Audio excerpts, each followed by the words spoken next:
that's the wrong one. I was like, why isn't it turning down? I had the aircon one going. Hello, Salvador.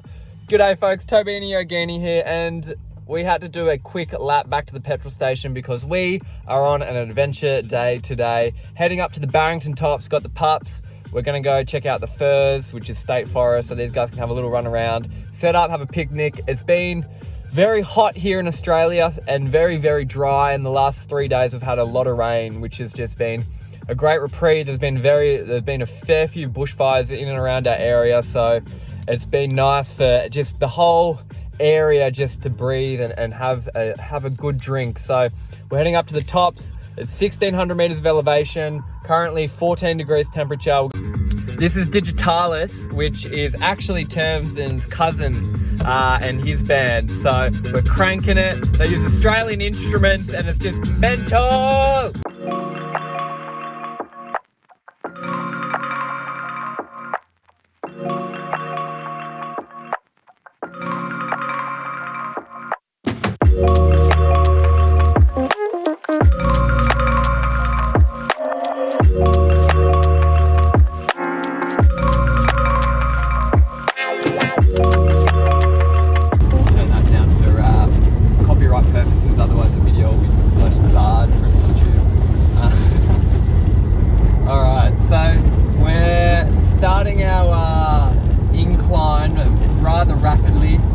Dropped back down to 8 degrees Celsius, which is, as I said before, a great reprieve.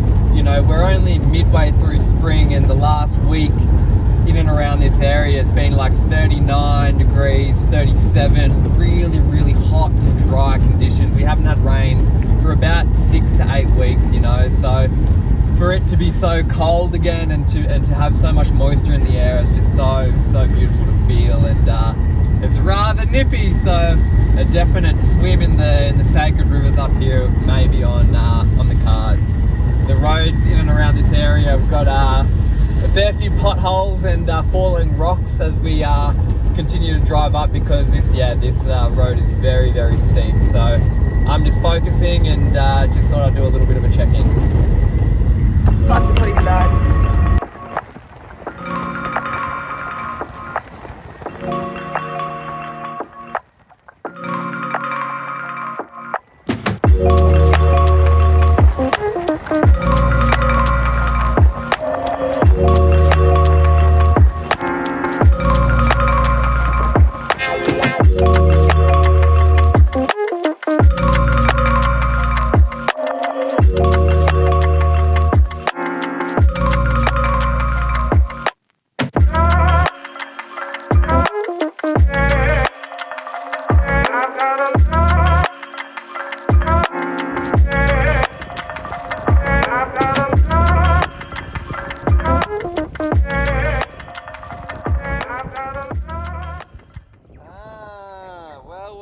What do we have here, ladies and gentlemen? This is a classic case of a great big pile of Brumby poo, or horse shit for the Australians watching. Now, obviously Brumbies aren't actually native to Australia, but back in yesteryear when they were brought out to Australia on the boats, a heap of them have become wild and live up on the ridges, which isn't good for the native flora and fauna because they're hard-hoof animals, but they are just a magnificent addition to this absolutely pristine landscape, and they're definitely a sight for sore eyes, that's for sure. So behind me is Pole Blue Swamp, and now this stores a significant amount of water for the entire New South Wales of Australia. This has moss and this dense marsh that holds and stores the water like a sponge, and it seeps down into all the amazing rivers that then head out to the sea.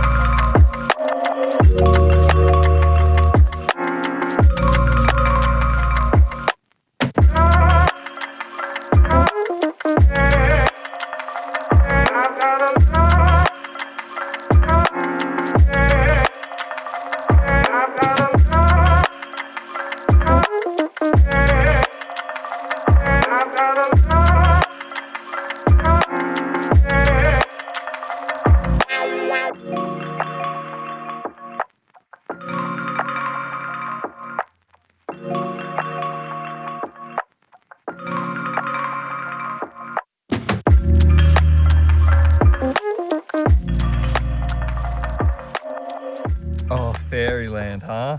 Yeah. Fairyland.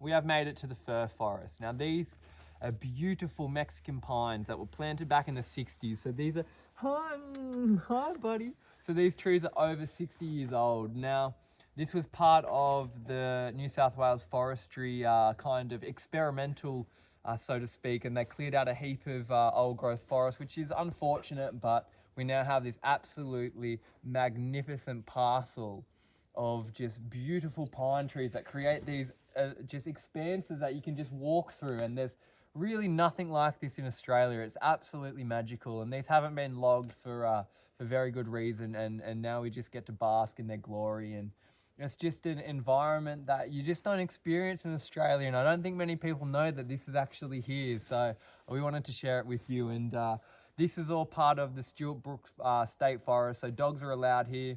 Obviously, the Barrington Tops has state forest, but majority of it's national park, which the pups aren't allowed. So we come up here just so these guys can get a really good walk in, because they've been absolute troopers the last week. Where's the other one going over there? Being a hound dog. Lace, come here. Good girl. Good girl.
Alright, in this beautiful thermos we have a magical cacao that Tam's made before we hit the road, and I believe we've got mushroom powder in here, organic cacao, made with almond milk.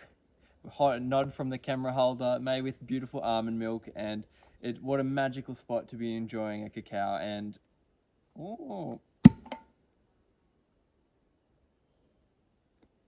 la la, we're under the pressure. How's this boulder? This is just an amazing granite boulder just situated right here. Like, you can start to see all the layers of it coming away. It's magical. I don't know how it's here, if it's just natural. Alright, cheers guys. Gosh, you're such a pretty pro. Where are we? Come on, little escape artist.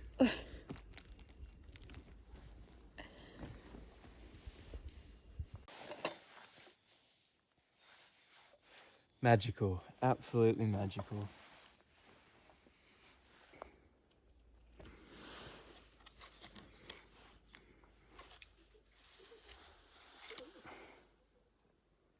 So this is one of the old growth trees that I was talking about. This is probably a 2.5 meter diameter tree that was cut down. I suspect a tallow wood or a redwood of some description, but you can just see the size and the Jurassicness of this area that used to be. And we still have trees this size in and around here too, but you can see what once was to what is now.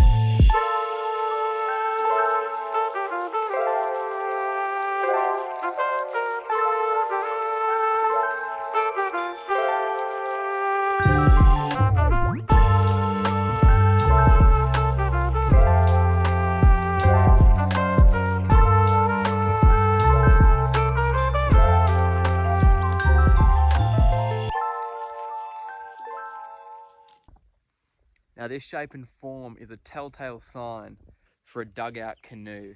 The top all the way down to here, and then potentially a smokehouse as well for the indigenous populations, because there is a gap where light can come through, aka the smoke, where they would hang fish and meats to cure them and preserve them. This is absolute telltale signs for that, and this tree is old enough for that to occur. So this is an absolutely beautiful specimen here up at the Barrington Tops.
Thank you so much for watching that video.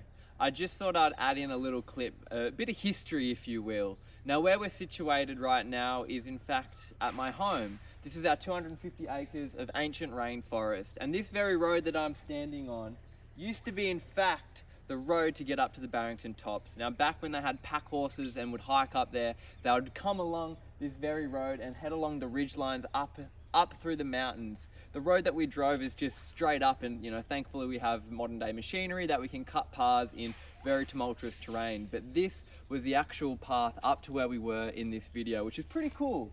That piece of history to be right here, and that being such an amazing part of the New South Wales coast.